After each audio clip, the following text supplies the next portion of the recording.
నమస్కారం. నిన్నంతా ఒకటే డిస్కషన్.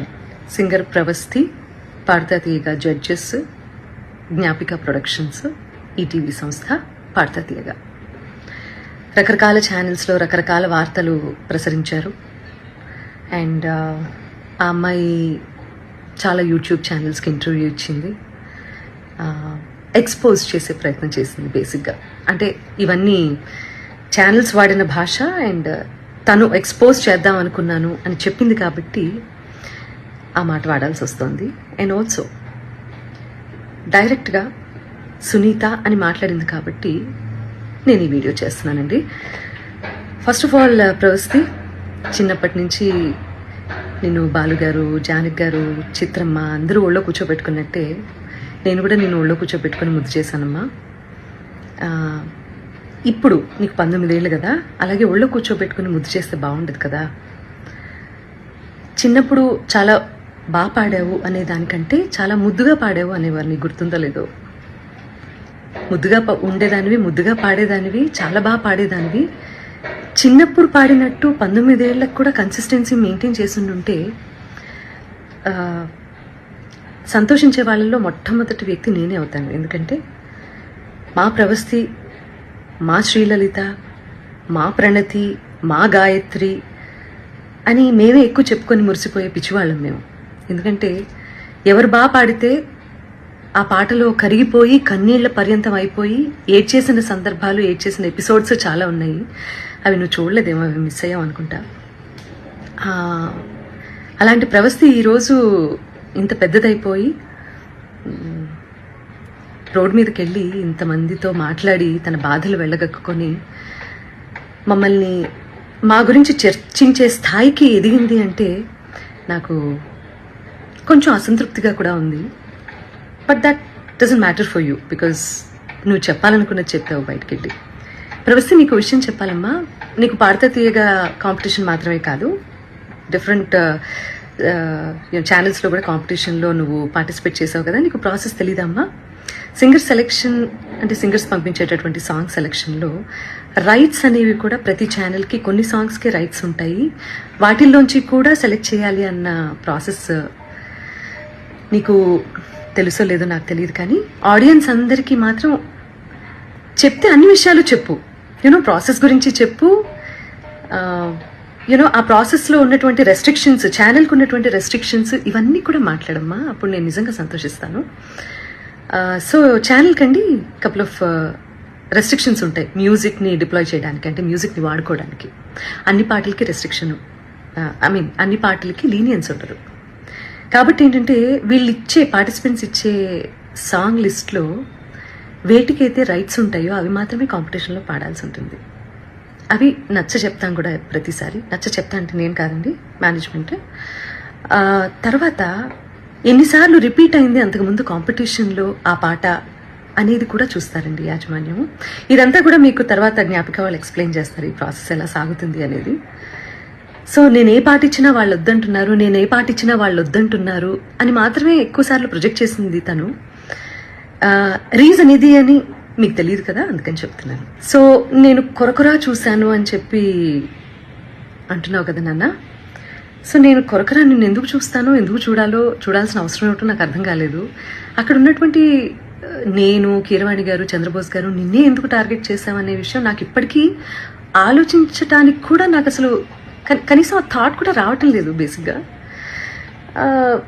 నేను నిన్ను కొరకొర ఎందుకు చూసానో మరి నాకు అర్థం కాలేదు. నువ్వు మర్చిపోయావు అనుకుంటా. నేను నీకు కొన్ని విషయాలు గుర్తు చేస్తాను. ఏంటంటే అమ్మా,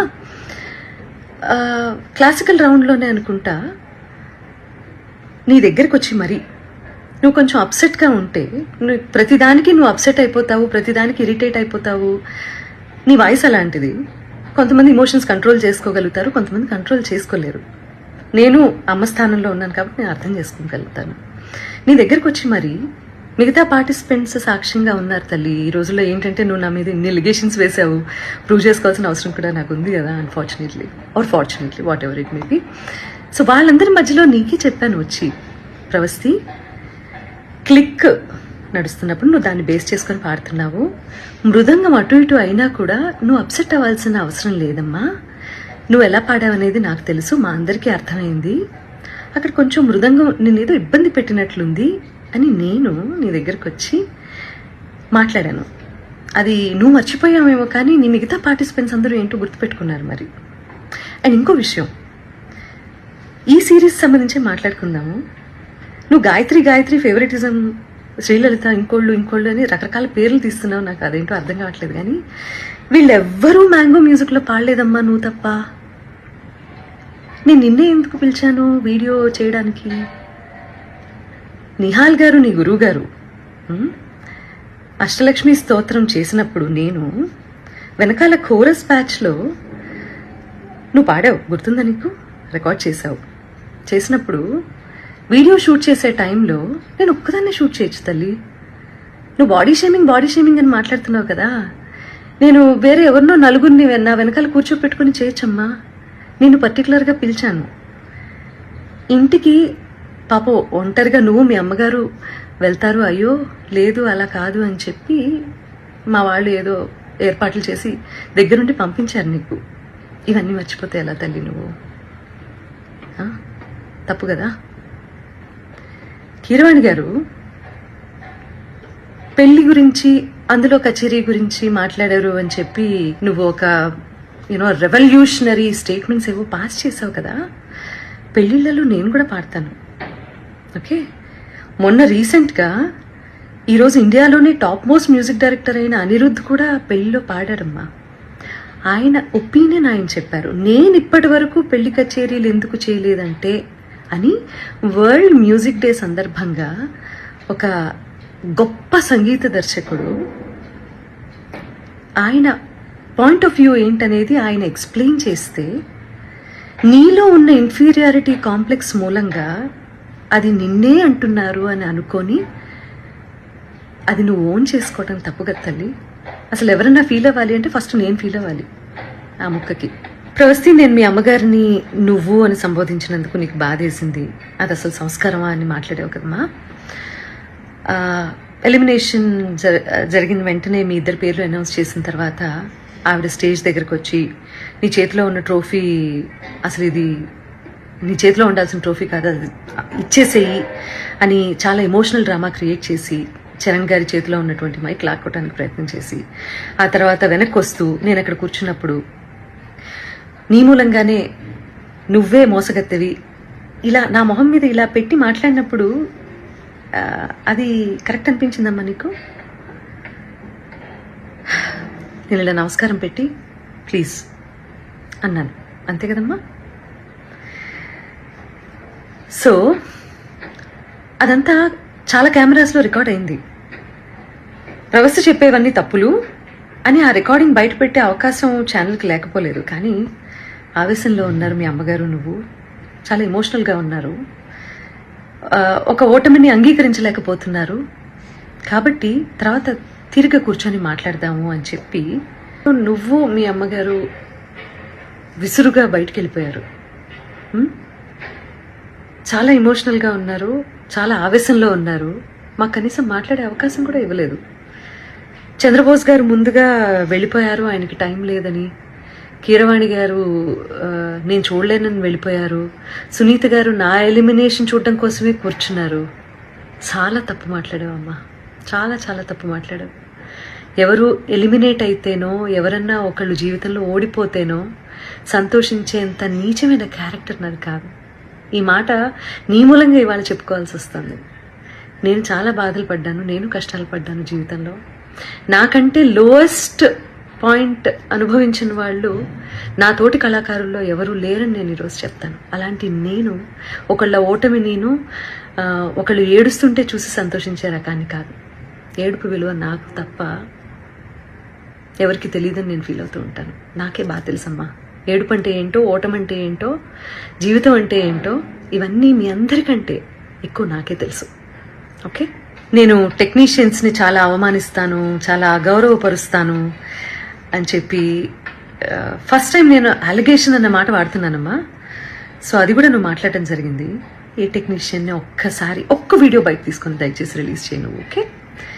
నేను మనకి స్నాక్స్ ఇస్తారు చూడు, ఆయన్ని కూడా మీరు అనే అంటానమ్మా.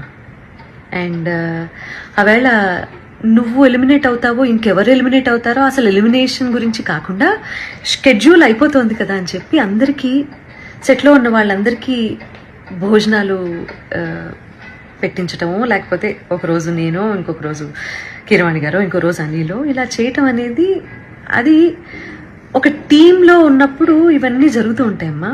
నువ్వు కూడా నేను పెట్టిన పేస్ట్రీ తిన్నావు, మరి బయటికి వెళ్ళి అదేంటో నేను ఎలిమినేట్ అయిపోయినందుకే సునీత గారు పార్టీ ఇచ్చారు అందరికీ అని మాట్లాడుతున్నావు. I seriously don't understand this. నువ్వు ఒకదాన్ని ఇంకో దానికే ఆపాదించి ఫ్యాబ్రికేట్ చేస్తున్నటువంటి తీరు చూస్తే మాత్రం నాకు చాలా అంటే చాలా ఆశ్చర్యంగా ఉంది. అండ్ ఇది మంచి పద్ధతి కాదు. ఇంకో ఆశ్చర్యకరమైన విషయం ఏంటంటే, ప్రవస్తి మీ అమ్మగారమ్మ, సునీతకి పిల్లలున్నారు, కీరవాణి గారికి పిల్లలున్నారు, అనిల్ ప్రవీణ వాళ్ళకి పిల్లలున్నారు, నాశనం అయిపోతారు అన్న శాపనార్థాలు కూడా పడాల్సిన పరిస్థితి వచ్చింది మాకు. ఫైనల్గా కాంపిటీషన్ అన్నప్పుడు ఓటమి ఉంటుంది, గెలుపు ఉంటుంది. ఫస్ట్ ప్లేస్లో ఒకళ్ళే ఉంటారు, సెకండ్ ప్లేస్ ఉంటుంది, థర్డ్ ప్లేస్ ఉంటుంది. అలా అని చెప్పి ఈరోజు ఎలిమినేషన్లో నేను ఓడిపోయాను, లైఫ్లోనే నేను ఓడిపోయాను, నా జీవితం లేదు అని చాలా ఎక్కువగా ఊహించేసుకొని ఓటమిని హుందాగా తీసుకోలేకపోతే లైఫ్లో ఏవి నేర్చుకోవటానికి బ్రెయిన్ ఆ రకంగా పనిచేయదు. సీనియర్స్ అంటే రెస్పెక్ట్ ఉండాలి. అలాంటి రెస్పెక్ట్తోనే మేము ఇన్నాళ్ళు వాళ్ళు ఒక మాట అన్నా కూడా, మా పాటలు పాడించి తీసేసినా కూడా ఇలా ఛానల్స్కి వచ్చి ఎవరూ ఇంటర్వ్యూలు ఇవ్వలేదు. అది మేము మా గురువుల దగ్గర నుంచి మేము నేర్చుకున్నటువంటి విద్య. కాబట్టి ఈ జనరేషన్ అందరూ కూడా దయచేసి చాలా ఓవర్గా రియాక్ట్ అవ్వడం, ఓవర్గా సెన్సిటైజ్ చేసి టాపిక్ని అసలు ఎక్కడ ఇంప్రూవ్ అవ్వాలన్న విషయాన్ని మర్చిపోయి ఇలా బిహేవ్ చేయటం అనేది కరెక్ట్ కాదని చెప్తూ, పేరెంట్స్ కూడా పిల్లల్ని మంచి మార్గంలో, నాన్న నీకు తెలిసింది తక్కువే, తెలుసుకోవాల్సింది ఇంకా చాలా ఉంది అని చెప్పి వాళ్ళని ఎంకరేజ్ చేసే దిశగా మీరు కూడా వాళ్ళతో ఉంటారు అని చెప్పి ఆశిస్తూ, ఎందుకంటే తల్లి తండ్రి తర్వాత గురువు, ఆ గురువు స్థానంలో మా ముగ్గురిని చూసే మీరు కాంపిటీషన్కి వచ్చారు. గెలిచినప్పుడు వచ్చి కాళ్ళకి దండం పెట్టారు, ఓడిపోయినప్పుడు ఇలా బయటికి వెళ్ళి మా గురించి నీకేది నచ్చితే అది మాట్లాడుతున్నారు. ఇది మంచి పద్ధతి కాదు. ఇది ఒక జనరేషన్ డేంజర్లో పడేసేటటువంటి ఒక సిచ్యువేషన్. కాబట్టి ఆచితూచి మాట్లాడండి, ఆచితూచి నిర్ణయం తీసుకోండి. ఒకవేళ మేము ఆల్రెడీ సాధించేశాము లైఫ్లో అని అనుకున్నప్పుడు దయచేసి కాంపిటీషన్కి రాకండి.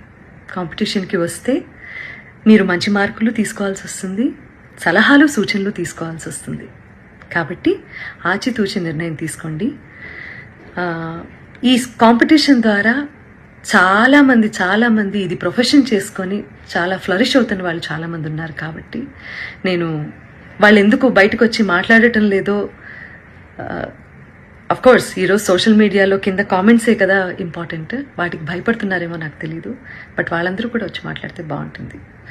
మంచి చేసింది కదా కాంపిటీషన్, మీకు మాట్లాడిన దాని గురించి కూడా. ప్రవస్తి, ఇప్పటికి కూడా నేను నీకు చెప్పేది ఒకటే, మేమందరం నీ మంచినే కోరుకుంటాము. చిన్నప్పటి నుంచి ముద్దు చేసామన్నావు కదా, అలాగే ఇప్పుడు కూడా అదే తల్లి హృదయంతో నీకు చెప్తున్నాను నేను. నువ్వు ఆవేశంలో ఉన్నావు, కొంచెం కూల్గా ఆలోచించి జీవితంలో సరైన నిర్ణయాలు తీసుకొని మంచి గురువు దగ్గర సాధన చేసి మంచి మంచి పాటలు పాడి సంగీత ప్రపంచంలో నీకంటూ ఒక మార్క్ క్రియేట్ చేసుకుంటామని నేను కోరుకుంటున్నాను. ఎందుకంటే దేన్నైనా ఎవరైనా ఆపేంత కెపాసిటీ ఇక్కడ లేదమ్మా. ఎవరి టాలెంట్ని తొక్కేయలేరు, ఆపేయలేరు. అర్థమైందా? దానికి బెస్ట్ ఎగ్జాంపుల్స్ చాలామంది జీవిత చరిత్రలు ఉన్నాయి. వీలైతే నీకు టైం ఉంటే అవన్నీ ఒకసారి చదువు తీరిగ్గా, నీకే అర్థమవుతుంది. Okay, I wish you all the best and please take care.